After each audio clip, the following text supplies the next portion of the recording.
Lacey, you have information on a few bills that deal with education and also deal with childcare. That's right. Good morning. The legislative session ended with a history-breaking investment in child care scholarships, and that's $100 million. On top of that, there was the passage of the Education Savings Account program, which will give taxpayer dollars to fund private education.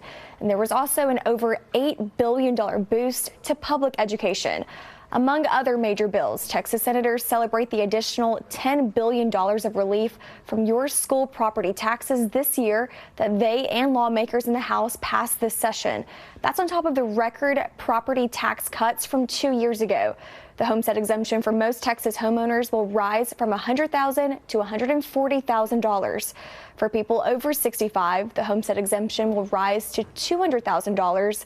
And leaders here say many seniors will not end up paying school property taxes at all.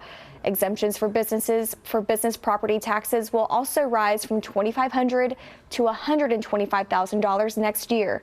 In November, residents will have the final say by voting to make it permanent in the Texas Constitution.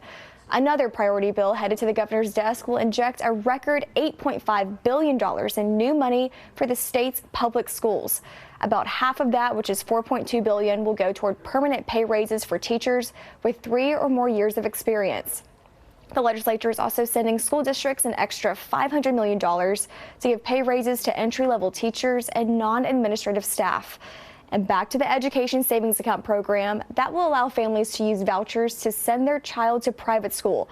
That program is expected to start in the 2026-27 school year once logistics are ironed out by the Texas Comptroller's Office. Carmen.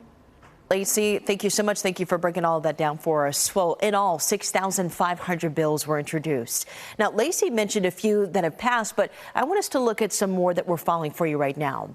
Starting with lawmakers, they've actually approved legislation that would give schools more latitude to suspend disruptive students, and that now includes those in kindergarten through 2nd grade. They also passed voluntary prayer in schools, which would require school districts to display a poster or even a framed copy of the 10 Commandments in every single classroom. The ACLU of Texas is one of the organizations promising to challenge the law in court. And lawmakers in both the Senate and House passed unanimously a bill known as the Uvalde Strong Act. That bill requires school districts and law enforcement to train jointly and establish protocols to respond to active shooter incidents.